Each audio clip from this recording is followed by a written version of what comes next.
on today's lesson. All right, so today we're working on maintaining side control. Okay, so however we got the side control, we're going to not worry about right now, whether we passed the person's guard and we got the side control, or maybe we had them mounted and they escaped and we ended up kind of retreating a little bit to side control. Okay, so it doesn't matter how we got there. Let's just look at the position itself, what I need to do to maintain it, and then if he does something to try to reclaim his guard, what can I do to thwart off those attacks? Okay, so if I have Curtis here, let's say I'm on bottom and he has me in side control. Okay, just without covering me. Okay, this is the side control position basically. So he's past my legs. Okay, both of his knees are at least hip up. Okay, so that both of his knees are hip line or up. Okay, so there's no legs involved as far as any kind of guard or anything. Okay, so what do I need to get back to my full guard if I want to put Curtis in my full guard? Okay, first thing I need to do is I need to turn and face him. Okay, I can't get him wrapped around my legs if I'm not facing him. Okay, so that's the first thing I need to do. Second thing I need to do is I need to create some kind of a shield or a frame in between me and him, so that way he can't just continue to smash me. Okay, you guys can move around if you need to, if you can't see what's going on. Okay, so those are the two things basically that I need to do. I need to face him, and then I need to start to create a shield. That way I can make space and eventually face him and wrap him up into my legs. Okay? Right? But he's just not going to let me do that, obviously. Okay? So knowing what he needs to do, okay, I know how to throw off those attacks. I know if I put him in a certain situation, it's going to be a lot harder for him to get me back in his guard. So if he's down, okay, let's rotate this way. So again, this knee to elbow connection is what he needs. So okay, that way if I try to smash him, he can use that to push off me, okay? So realistically, if I can keep my body in between his elbow and knee and occupy this space right here, it's going to be very difficult for him to get me back in his closed guard. Does that make sense? Okay? So here's what we're going to do. We're going to have one knee in the hip line, one knee in the shoulder line, okay? Preferably, I want to have him kind of tilted up onto my knees. You see how his shoulder's kind of underneath my knee and his hip line's underneath my knee? Okay? I don't want to have a side control like back here. You see all the space between me and him? It's very easy for him to escape. Okay? I'll rotate a little bit more. Okay? So right here. So I want to have him tilted up onto his hip a little bit. I want to put one knee behind his hip and one knee behind his shoulder. See how he's kind of like turning away from me? Right? Because I know he has to turn and face me to get to his full guard. So if I can keep him tilted away from me, it's going to be a lot harder for him to get back to full guard. Okay, now I need to track this elbow. So here's what I'm going to do. I'm going to wrap in front of it and then underneath his head. Okay, I can do a couple things with these grips. Okay, you can grab the shoulder, you can come underneath and grab underneath his armpit, and I want to pull him into me. Okay, just closing off all that little bit of space left over for his elbow. Okay, now I can use that same shoulder and I can drive his face in the opposite direction. Okay, if he's looking one way, it's going to be hard for him to turn his body into the other. Okay, so we got our good base right here with our arm. I've got a cross face, and I can either cup the armpit, and then I use my shoulder to drive his face away. Okay? Now this other hand, the south side hand, it can do a few things. I can block that hip if I want to. This is kind of like a snowplow side control, where I'm usually using both legs or both arms to keep his knees facing away from me. Okay? Again, it's very difficult for him to turn and face him now. Right? See that? Or I can come underneath the arm, the far arm, and I can establish a good side control right here. This is more of a traditional side control. Cross face with my left hand, underhook with my right hand. Okay? I just want us to get a partner. I want us to just feel that position. I want to make sure that I'm nice and propped up underneath him. Okay? I have good position with my arms, however you like to hold them. All right? And I want the person to just give like 30%. Just move around a little bit. Feel how you're kind of closing off all of his space. Okay? You don't have to be like nice with the squeeze. I want you to really feel that pull. The person in the bottom feel like their body is restricted. They can't move. If I just get the side control, I'm just like I'm holding Curtis like this. He's going to be able to get his knee inside, get his elbow inside, and work to get back to full guard, okay? So when I have him in side control, I want to get to a nice solid position. And I want him to feel like, go ahead, move a little bit, just a little bit, good. He's got to put a little bit of energy in to move, okay? So I want to grab a partner, and I want us to just get into side control, that nice perfect side control, and then we can build from there. Okay, let's get a partner and work. We'll build from there. Okay, so that's a perfect side control, I would say. Okay, when they got their arm propped up on your legs and you got their hips propped up on top of your knee. Okay, so now we gotta talk about the battle. Okay, where's the battle then? Okay, so if I have Curtis, now he's down. Okay, so again, there's two things that we need. Okay, or Curtis needs. He needs to get his elbow inside, and then he needs to get his knee inside connected. Okay, so usually the first attack or the first defense you need is that elbow. Okay, that elbow is a lot easier to snake in your elbow than it is your knee. Okay, your knee, your leg's a lot bigger. You don't have as much dexterity in your hip joint. So usually the elbow is going to be the thing that's going to be like, oh, that pesky elbow. It keeps getting in there. Okay, so we have to learn how to deal with that elbow first, and then we can deal with the leg or the knee. Okay, so I got him in that nice side control. I was able to prop him up nice and strong. Right? Notice there's no space between my hips and his ribs. Okay, I'm really, really fitting my body into there. Okay. So just to back up a little bit so he can move, okay, he's going to work to try to get his north side elbow inside of my hip joint. Perfect. If I don't do anything, he's going to continue to make space and get his knee inside. And then I've lost pretty much side control, okay? So when I feel that elbow coming in, I need to address it, okay? Rotate a little bit. Okay. So when I feel that elbow start to come in, I want to use that same side knee. So my left knee in this case. What it's going to do, it's going to connect to my right knee, connect to his rib, and it's going to shave his elbow back out. Okay, so I'm just keeping that elbow out of the equation. Okay, he brings the elbow inside, I bring the knee inside, you see what I'm doing? And then I'm shaving along his ribs. And then I'm getting that elbow out of the equation. It's usually not going to like lay dead like that. You're usually going to have a little bit of activity, so keep that arm active. Yeah, it's usually going to be like that. All right, see how it's not inside of my hip? But it's not like dead on the floor. Okay, usually the person's not going to be just laying down. All right, so elbow comes in, knee comes in front of the elbow, and then slides out. Okay, just keeping that elbow out of the equation. All right, this whole time I'm doing it, I'm going to have my head down and tight. That way you can't cross face with the other arm. Okay, bring the other arm out. Yeah, this is not what I want right here. It's going to be hard to defend that. Okay, so the whole time I'm doing side control, bring the arm over the top. All right, I want to have my head down tight. He brings the elbow in. Okay, again. Knee comes in and opens up. All right? So let's just battle the elbow right now. All right, let's start apart. All right? So now we got to deal with the knee, okay? Let's say the elbow is in and we feel like we've lost that battle. We know that once that elbow is in and we can't shave it out, he's going to start making space for that knee to start coming in, okay? So now we have to address the bottom side, the knee, okay? So again,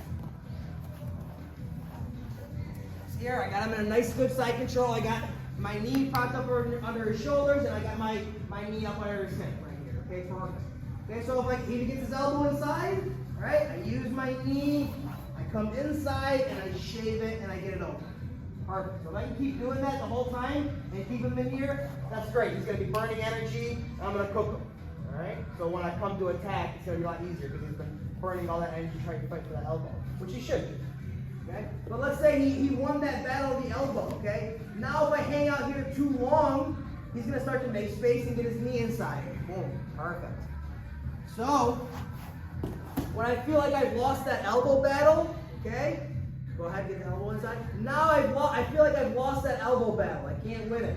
Okay? So what I gotta do, the second I feel him start to move away from me to make space for his knee, I wanna drop my hip. I wanna think about more or less connecting my hip to his. And see what's going on here? Alright, now what I wanna do is I wanna scoop up that elbow, and I'm gonna walk my hips backwards. You see how it's making his knees turn away?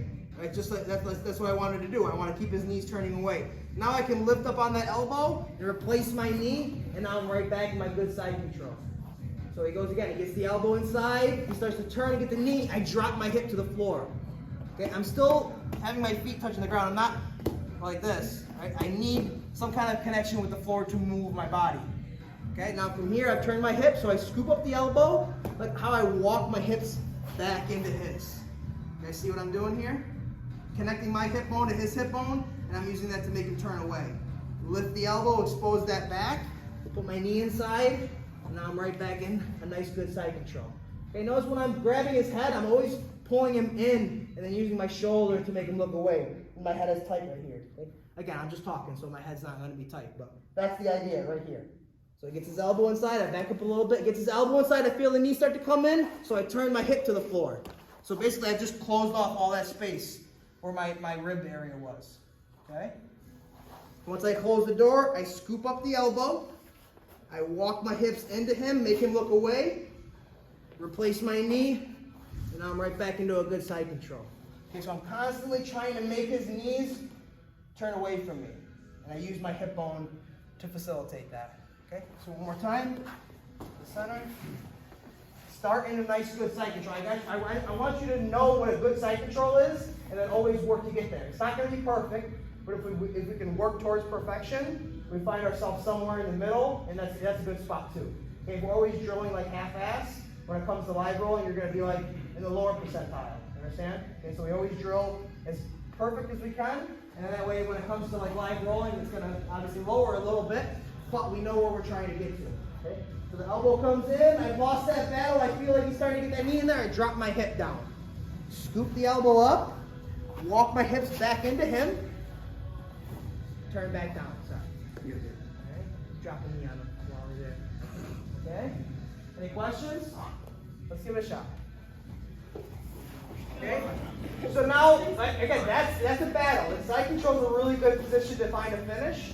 So when we're there, once we've battled it a little bit and we've secured the position, now let's try to find a finish. Okay, so we're going to do a real simple submission from side control once we've battled the elbow and the knees. Okay, I don't want to start to attack if I don't feel like I've secured the position. Okay, position is primary. Once we've secured it, and then we see the opening for the attack, then I take it. But if you don't have the right position and it's not solidified, the attack is going to be less likely to happen.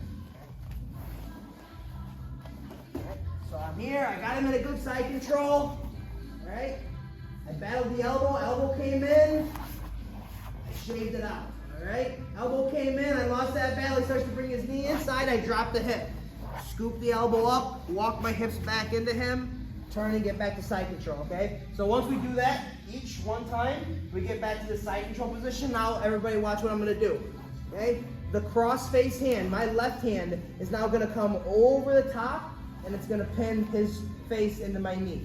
Okay, I'm still controlling that space. I'm not looping his head and then leaving all the space between my elbow here, all right? So I loop the head, and then I bring the elbow back, okay?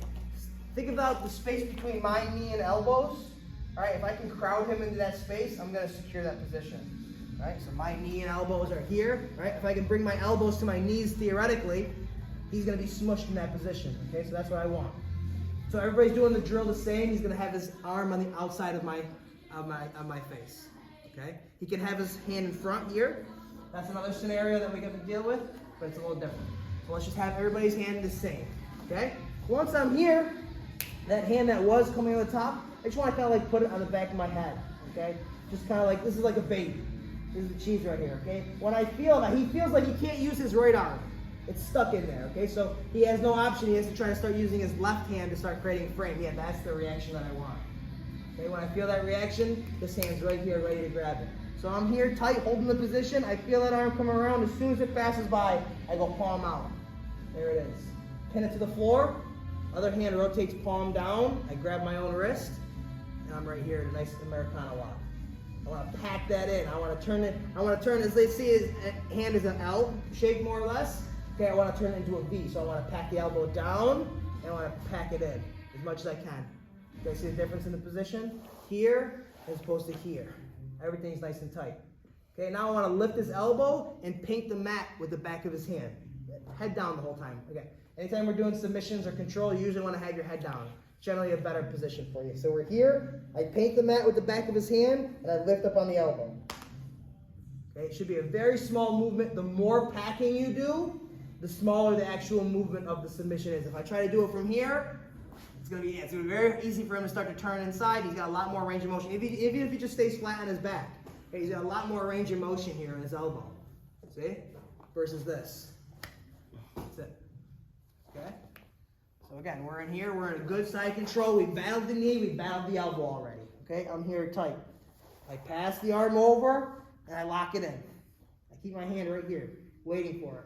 I feel the hand come around, I snag it, pin it to the floor, other hand comes around, palm down, and I grab my own wrist, double wrist lock.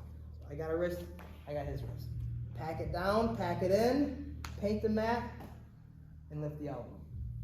Okay? Real simple, let's give it a shot. Okay, so that's one option. Okay? If they take the bait and they bring that hand around, we can stack that Americana very easily. Okay? Next one. This one's a little bit, not difficult, but it's a little bit more involved. So just try to pay attention as much as you can. If you don't get it, don't big deal. But I'm just giving you another option, okay? Some of you guys have been around, right? Maybe that one doesn't work. It's a little bit, not simpler, but there's a little bit bait, right? He needs to bring his arm around in order for that bait to work, okay? But let's say he's smart to it, right? So let's say he keeps his arm here, okay? Now watch what I'm gonna do. I'm gonna switch my hips, and I'm gonna bring my elbow back, and I'm gonna work to pin his elbow to the floor. Top side knee is gonna come inside my hand, and it's gonna pin it. Okay, so I'm pinning his arm with my shin. And now I'm here. Okay. I can do that same Americana from here if he takes the bait. Boom, I can do the same thing from there, but again, he's hip to it. So he's keeping that arm trapped over here, okay?